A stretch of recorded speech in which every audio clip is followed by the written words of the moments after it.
The following content is provided under a Creative Commons license. Your support will help MIT OpenCourseWare continue to offer high-quality educational resources for free. To make a donation or view additional materials from hundreds of MIT courses, visit MIT OpenCourseWare at ocw.mit.edu. We're talking about axon growth, and I would like to spend most of the time today talking about various kinds of neuroplasticity, how axons respond to damage in the brain, either by regeneration or various kinds of sprouting. So,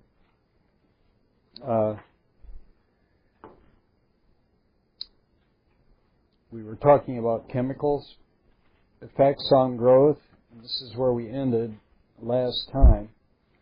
And I think this was on your quiz. Caitlin and I wrote very different quizzes, so we're giving quick Caitlin's today. We debated about which one was easier.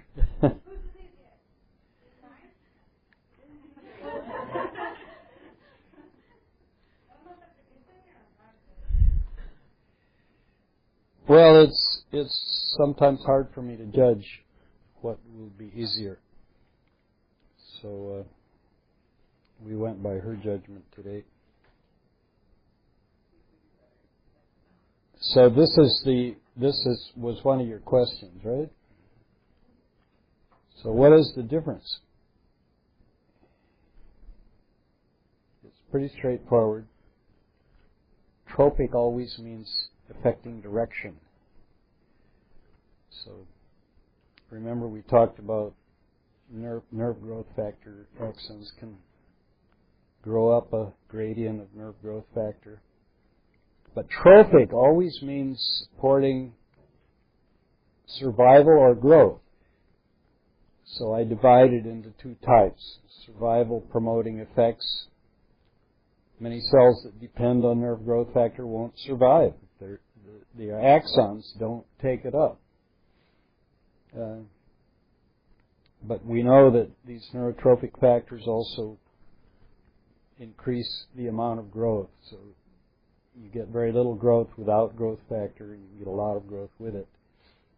And they affect just how robust the growth is, too. Okay, now this question has come up a number of times, or had come up a number of times in trying to decide how these growth factors work.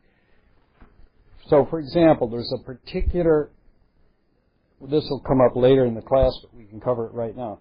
The base at the floor plate of the spinal cord, there are molecules called netrins that are secreted, and they attract the axons of the spinothalamic tract. That is, axons of dorsal horn neurons.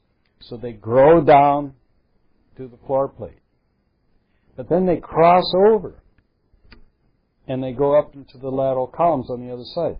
Well, if netrins had only one effect, they attract these axons, why do they grow past the floor plate at all? So that raised the question, well, could the same molecule be critical for both attraction and repulsion? How could that be? And it was Mu-Ming Pu, Stanford, who found a specific mechanism involved in just such a change. Won't go over the words here, but this is from an experiment. And this, if you just look at these pictures, see the growth cone here? Okay, and there's where they put a little pipette that's oozing the growth factor, okay? This is semaphorin 3 that they're working with. So it appears to be repelling the axon. It's turning away. Then they add cyclic GMP to the solution. And see what happens? It changes and turns towards the source of semaphorin 3. And he did a number of experiments like that.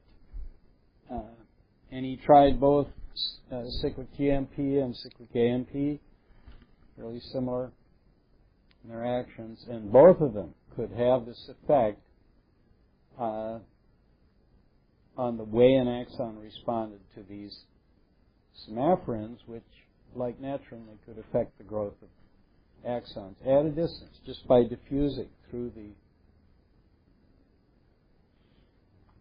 the intercellular space. So they didn't respond with just like the cyclic GMP, like it had to be both the growth factor and the cyclic GMP? That's right.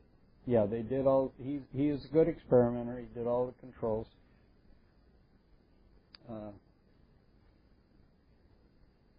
This just shows another way. His data, the graphs can be a little hard to figure out, but basically it's always that same thing.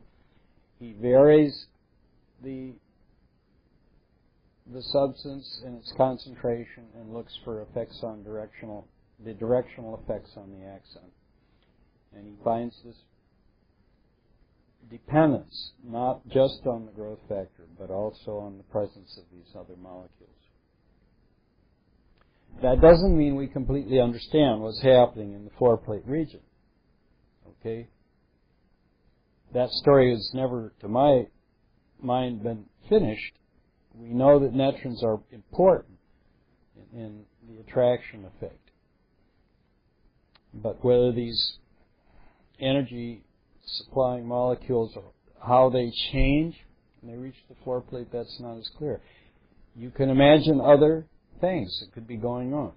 The axon, as it matures, could change in its metabolism, so it simply changes in the way it's responding to various chemicals as it grows. So a lot of that still remains to be figured out.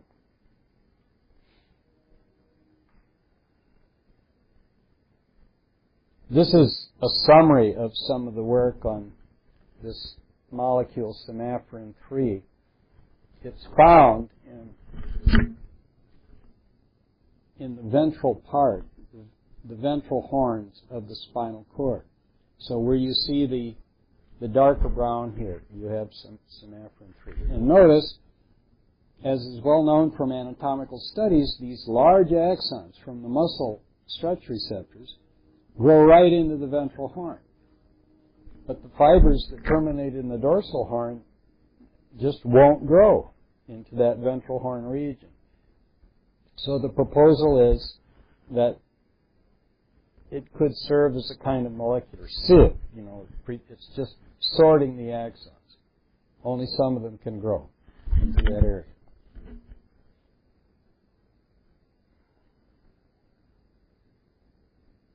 So this is what we talked about.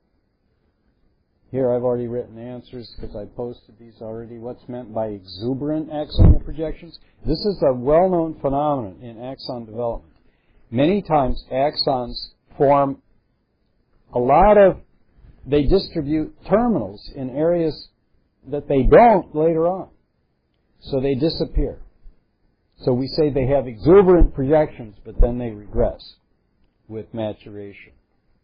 And that's true for a number of different fiber bundles, both subcortically. It was named initially for transcortical projections by Innocenti and Lausanne, who was working with transcortical projections in the cat. But it's been discovered in other systems too. It's been discovered in thalamocortical axons that branch profusely in the cortex and then they regress. They sort of prune themselves back to their adult form. It happens for optic tract, where they're truly exuberant. They grow even into the ventral basal nucleus, the somatosensory structure, and into the medial geniculate body. They don't stay there normally. They do in the case of some early brain damage. Then you sometimes can get them to stay there. Okay, and then I think you were asked about this two modes of growth. We'll just show you the pictures of that and how they differ. These are the pictures this is one of the figures in the book also. This is from the work in my lab where we were looking at stages in the growth of the optic tract. We've used a number of different techniques to look at this. And when you first see the axons, these aren't Golgi, but Golgi stained axons in this early period look very much like this. Okay, we were normally using other methods to look at them. And you can use various methods to do it. But you need a method that can show the entire axon and its little swellings and collaterals. So here, when they're elongating, they look like this. They don't really form collaterals. They do have these little filopodia. And notice the filopodia aren't always at the growth cone. You find filopodia along the length of the axon tube. And normally, if they do form a collateral, it starts at one of these swellings where filopodia appear, and then a growth cone appears, and a collateral starts to form. But that's normally not what happens right away. So when they're elongating, they're growing quite rapidly.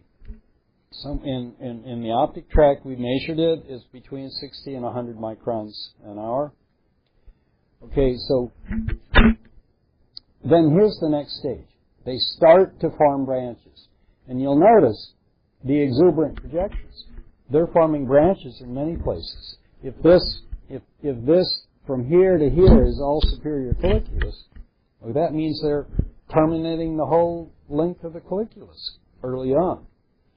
And that's typical of many of these axons in the optic tract, and apparently in other places too. Similar phenomena have been seen for the fibers that grow up into the visual cortex from the thalamus. That was done by another student that I worked with in the lab, Jan Nageli, who's been at Wesleyan University now for some time. Okay, and then we call this initial focalization, when they lose most of these very rudimentary little branches, and they lose most of them, and they retain one of them. Here's one that's retaining one here, but it's still got that trailing axon.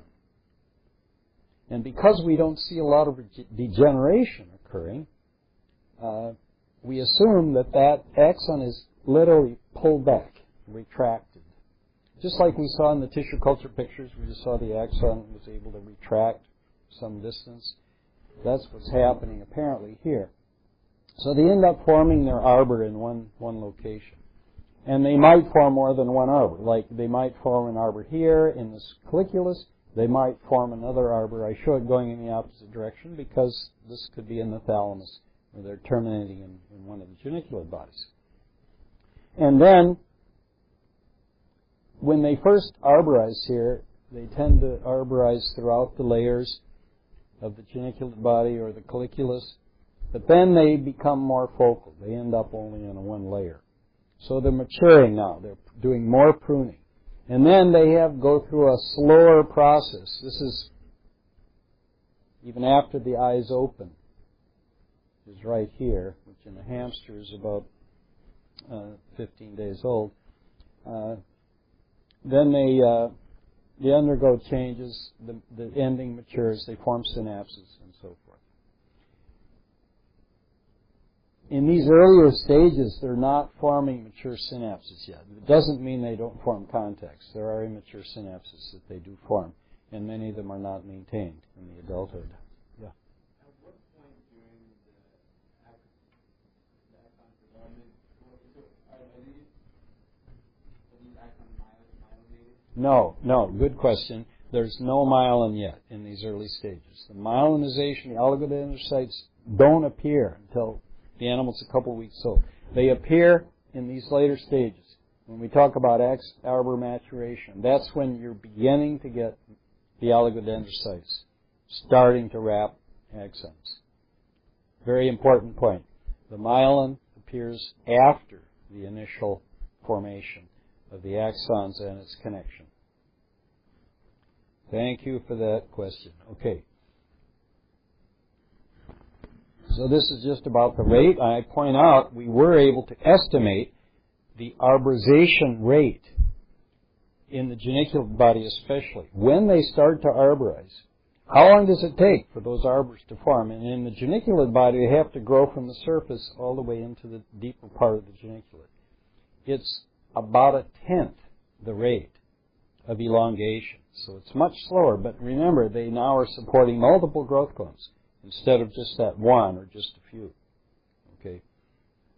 And that might be all you need to account for how much they slow down. Because remember, in order to grow, they have to get membrane from the cell body. It's transported down the axon in the form of these little vesicles that then join to the membrane at the growth cone area. Oh, and then I also point out, arborization, they never fasciculate. But at the axons, when they're growing, even though they're not really following each other, they do become more and more tightly packed, and they end up in fascicles. Because when they retract from each other, they're retracting very short distances. But in the arborization period, when they retract, they're retracting much further. So they tend to stay further apart. All right.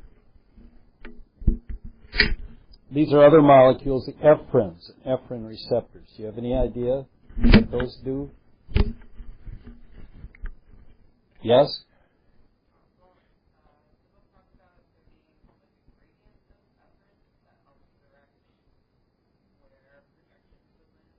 That's right. There are gradients of ephrins in the tectum,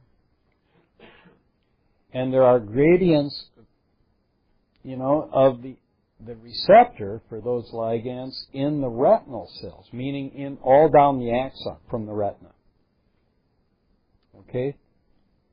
And this just shows the picture summarizing the gradients of different ephrins. Some of them, it's a more gradual gradient. This is ephrin A2.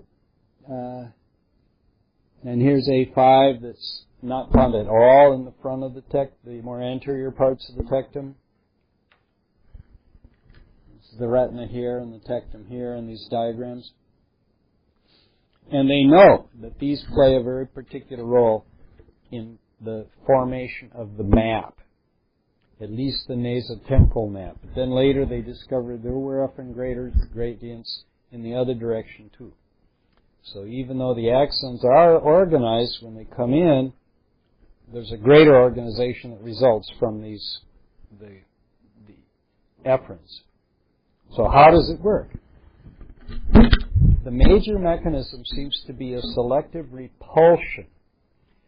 And this is known from experiments like this, where they force the axons to grow down these little channels, okay, in culture. They have axons coming from temporal retina or from nasal retina, and they create in these channels a distribution of tectal membranes that are drawn from the more rostral tectum or from the more caudal tectum.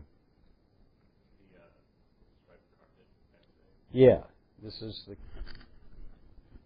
I guess I didn't name it, but that's what it's called exactly. And you can see here that if they're axons coming from temporal retina, they won't grow when they get to the membranes from the caudal tectum. They're repelled there. They will only grow over the axons from the more rostral tectum. Whereas if they come from the other end of the retina, okay, from the nasal retina, then they will grow all the way through. And some of them, there is gradient. Some of them are stopping here. Some of them are stopping here. Some of them will go all the way to the back. Okay, just depending on where those membranes came from. So that's apparently how the ephrins work. They, depending on where the axons, the amount of the ephrin receptor, they can grow various distances into the tectum. All right.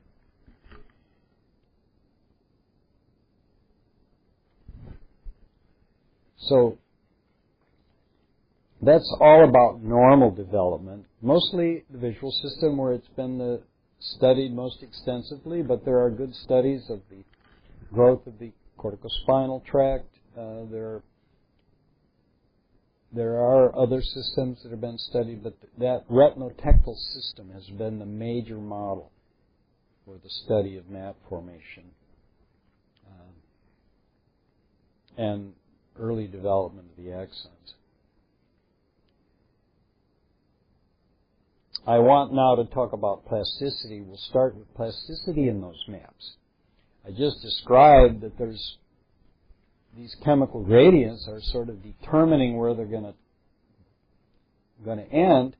Is that a real rigid determination, or is there some plasticity in it? We find that there's considerable plasticity. I've just sketched here the tectum.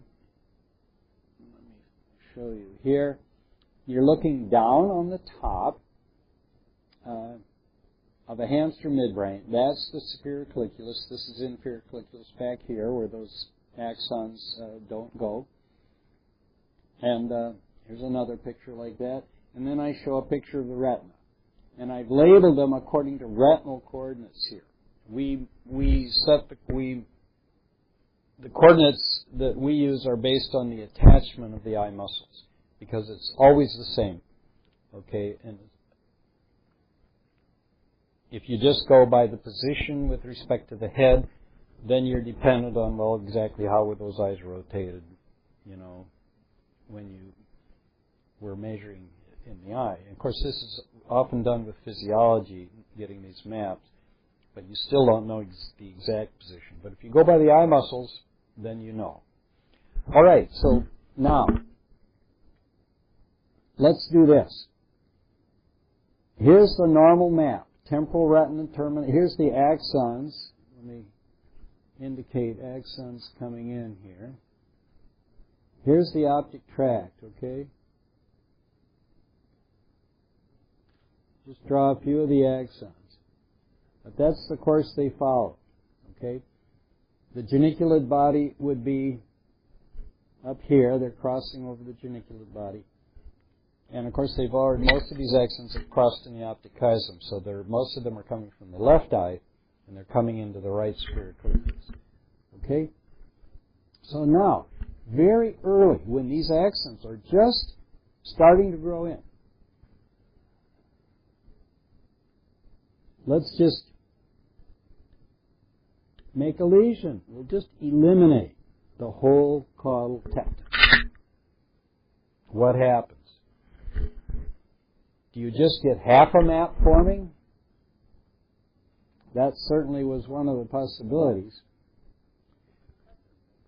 Sorry? It does compress. The temporal retina is still represented there, but now the nasal retina is represented here. Upper and lower retina are still upper retina over here, lower retina over here. So you get a compression of the map. It's not totally linear. There's quite a bit of variability in it. There's even mistakes made depending on how nice and neat your lesion was. But in general, we've done this both physiologically and anatomically. There's a pretty good compression of the map. Yes?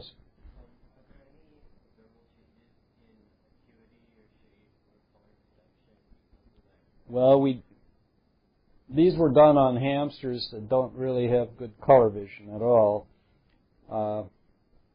They do recover their behavior, but that does not mean their orienting movements were totally normal.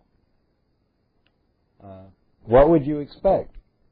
Well, this front of the tectum is normally controlling movement in the nasal part of the field, the nasal half of the field, where the center of their eye is looking 60 degrees out here. So basically now when they turn to a stimulus affecting that front of the tectum, they never make these really big turns. But then animals normally make their turns in a series of small jumps anyway. But no, they can't make a normal rapid turn to the more caudal field.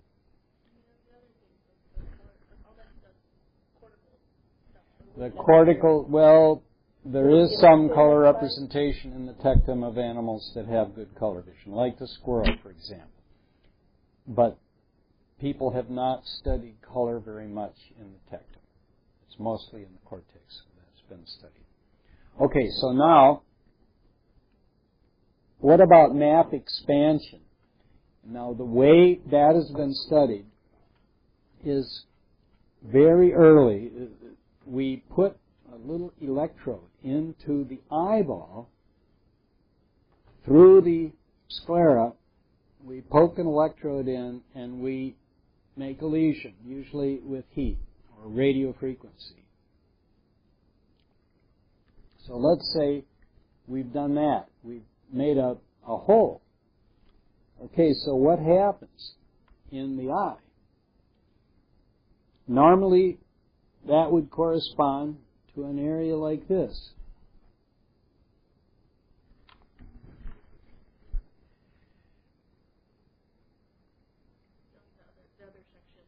What happens is the axons up here that would normally terminate here, where I'm putting the star, will move. And they will spread into that hole. So you'll get an expansion of the map there. Because now part of the retina is missing. Okay? There are exceptions to this. If the lesion here resulted in damage throughout the retina, so there was some loss of cells, all the cells where you see the red color, but just partial loss out in the rest of the retina, then they don't spread so well. So the density seems to make a big difference. That was the discovery of Douglas Frost, who is now at the University of Maryland, Baltimore. He's been working for a number of years. But in his thesis here at MIT, that was his discovery. And of course, to do that work, we had to work out all the details of these maps that we were describing earlier. All right. Now I want to talk about collateral sprouting we know it occurs after certain adult lesions. It happens in the periphery, in muscle tissue, and in the skin. If you lose one of the small nerves coming into your hand, okay, or let's say you lose 2/3 of the axons in a nerve coming into your hand, the remaining normal axons will sprout. They will sprout collaterals and make up for a lot of that loss. Very important in clinical neurology that this happens because it results in functional recovery. But let's talk about the factors that affect that collateral sprouting and what could modulate the collateral sprouting. It is described in the chapter, but I'm not going to press you to do it. But it is a good question once you have gone over it. The collateral sprouting can be so marked, it can just violate normal rules of development. For example, the axons of the optic tract don't terminate in the medial geniculate body, but they can sprout into the medial geniculate. If you remove the normal innervation there, and that is promoted by blocking their ability to terminate in the tectum. The major factor for that projection apparently is just denervating a lot of the getting rid of the normal projections to the medial geniculate. The reason is the axons of the optic tract cross right over the medial geniculate, the very caudal part of the tract, representing the lower visual field. And they normally, apparently, do have some capability to terminate there, but they won't. Normally, the inferior colliculus projections are already there, and they won't terminate there. But if you suddenly get rid of all that normal innervation, then they can show this kind of collateral sprouting. Okay, so these are pictures of these are side views of the hamster where you see the optic chiasm here. It's just the uppermost brainstem. So here's the diencephalon, hypothalamus down here, thalamus there. These are the geniculate bodies where the retinal axons terminate. There's the medial geniculate body. And there's the colliculi, superior and inferior colliculus. This is not really a schematic drawing. It's accurate in that they really are in this arrangement. I'm basing it on reconstructions of the hamster brain. And I'm showing one little bundle of optic tract axons and showing how the axons can sprout collaterals. This is normally now, not after a lesion. They send collaterals into each of the two geniculate bodies, ventral and dorsal. The one we just call the lateral geniculate, we usually mean the dorsal one, because that's the one that projects to visual cortex. But that ventral one, which is part of the subthalamus, also gets retinal input. And then you see them going on and terminating in their largest terminal area in the superior colliculus. And then I'm showing that the colliculus neurons, those very neurons receiving input from the retinal fibers, they send axons into the thalamus, into the diencephalon, into this nucleus next to the lateral geniculate, the LP, the lateral posterior nucleus, and to that ventral lateral geniculate body. So that's just all the normal projections. Okay? So now we do this. We make an early lesion, wiping out the whole normal terminal region in the midbrain, the superior colliculus. We can do that with heat, applying it to the bone is just cartilage at the age where we do this. Get rid of all that terminal area. What happens? Of course, you lose this projection from the colliculus into the thalamus. And these axons, which are just growing, but many of them you've destroyed, some of them are still growing in. They now don't have a place to terminate. Here's what happens. Some of them do grow into the damage, the deeper layers of the tectum, where they normally would not terminate. So they regrow into that area, and they form some abnormal terminations. But they also sprout into these areas that have lost their normal input from the colliculus. That's collateral sprouting. Okay, they sprout abnormal collaterals there and there. And these are very dense if you do it early in life. Okay? Very dense abnormal projections.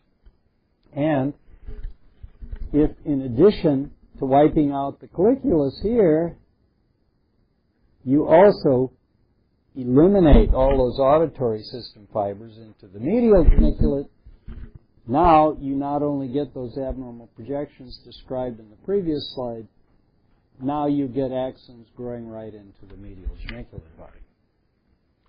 And this has been studied first in the hamster, but we didn't do the behavioral work on that. Then Riganka did it on the ferret, because there he could do physiology, he could do detailed physiology better than we could do in the hamster.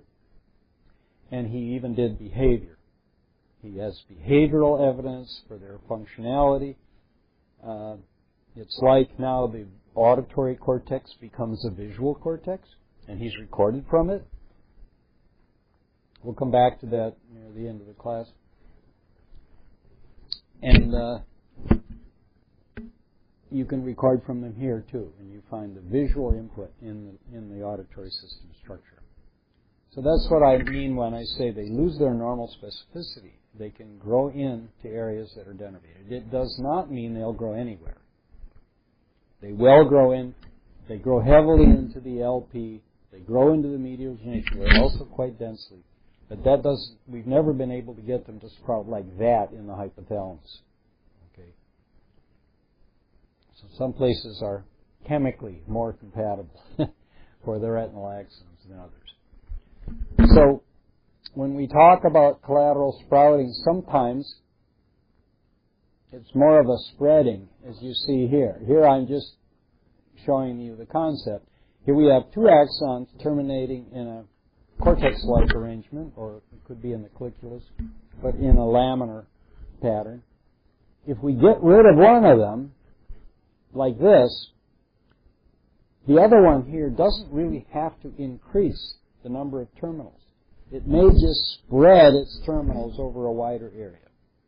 And in the case of the optic tract and the tectum, that appears to be exactly what happens. They don't really increase the total number of terminals. They spread over a wider area. So they are showing collateral sprouting, but they're losing some of their terminals elsewhere. So you get often you get a very thin layer all the way across the tectum if you eliminate a good part of the retina. All right. This, we say they sprout because axons compete for terminal space. What does that mean? What are they competing for? They're either competing just to get those synaptic sites that our cells regulate, so they're fairly fixed, how many of them there are, but they're also competing for chemical factors that they take up from their regions where they terminate. So they're competing for growth factors. They're competing for synaptic sites. They also compete in another way. While they're growing, we know that when they contact each other, they pull back, they repel each other. Okay? Because of, sometimes we know the specific molecules, they're called collapsing molecules. And they've been called, in tissue culture, we call that phenomenon the contact inhibition of extension. They contact each other, they pull back, change direction slightly, and then keep growing. So that's what we think competition is. It's multiple things. So, but there's something else, too. Axons, when they're growing, can vary in how vigorously they're growing, how vigorously they will form terminals. We call that the growth vigor of the axon. And that is something affected by various factors, including these chemical factors like in, for many axons, NGF, but other neurotrophins as well. So let's talk about things that can modulate that collateral sprouting. The chemical factors that we just mentioned, but they can be modulated by activity. There's very good evidence for this in the visual cortex, because you have axons that represent the right eye and the left eye terminating in adjacent columns in the cortex. But if you reduce the activity of one eye, so only the activity of the other eye is present in an early developmental period, what happens is the eyes representing, the axons representing the open eye will spread further. They'll form larger arbors. And the ones not getting as much activity because the input has been blocked, they grow much smaller. So now you get the column, we call them ocular dominance columns. The columns representing the closed eye will be much smaller, much narrower than the ones representing the open eye. But you can manipulate it in other ways too when animals have damage. This just shows the effect of NGF on the amount of growth, really drastically affecting the growth figure of the dorsal root ganglion axons. And here's a diagram of how we conceptualize this. Here's the axon that's just starting to arborize. It has very high growth potency. Then it forms more and more. It doesn't maintain its growth potency. The more terminals it forms, the less that growth goes down, until it just stops. It loses its growth potency, even though there's no other axons competing. Okay? That's because many axon systems can only grow so many terminals. This has been measured in some systems, like in the sympathetic ganglia.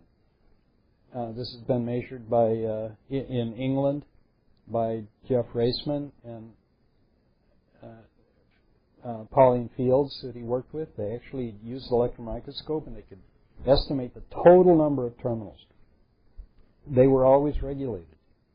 So if they eliminated some, it would sprout, but they could only grow so many terminals per axon, and that's what we think is happening here. Okay, so now let's do something else. Here's the normal arbor. It's formed. Let's just eliminate some of them. what happens?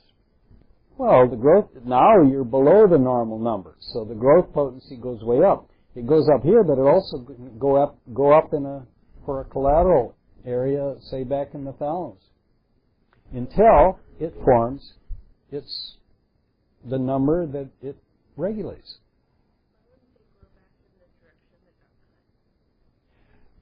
If we've blocked them here, we've eliminated the cells they like to terminate on. And the cells down here, okay, that are still there, they've got their terminals already. So this terminal space is not available. Okay? All these factors have to be taken into account. You've got to consider what's the synaptic spaces available and how many terminals these axons can actually form. And there are differences in different axon systems. We know, for example, motor neurons can grow a lot more terminals if you just give them more muscle tissue. So you can grow big muscles and you'll still get the whole thing innervated. Okay, because motor neurons don't strictly regulate the total number. They're capable of forming more terminals or fewer terminals. Okay, and that's true of the norepinephrine axons, the dopamine axons, and so forth. Although that's not been as well studied, the phenomenon we know about indicate that that's true, what I'm saying. So in other words, there's two different kinds of factors that affect these. One of them you could say is an extrinsic factor based on the other axons around, competition among axons. The other is really intrinsic, and I call that a conservation of terminal quantity. They tend to conserve the total quantity of axon terminals they form, or the total amount of arbor. Sometimes we don't know exactly if it's always the number of synapses. It's only been counted in that one system. But it's always, that's why I use the term terminal quantity. Okay? They tend to conserve. They can only form so many. Okay. Now I will make some notes on these remaining slides. They're pretty straightforward, the concepts. And what I will do in the next class is we'll start by going through some phenomena of axon regeneration. I'm going to show you what happens if you totally cut the optic tract at various ages. And I can tell you just in brief summary, if you cut it when it's very early, you don't need to do anything else, they'll just regenerate. But after a certain age, they won't anymore. So the question is, what do you do to get them to regenerate in the adult? And I will show you two methods that have worked and allowed us to get vision back in the hamster after transecting the optic tract. Okay.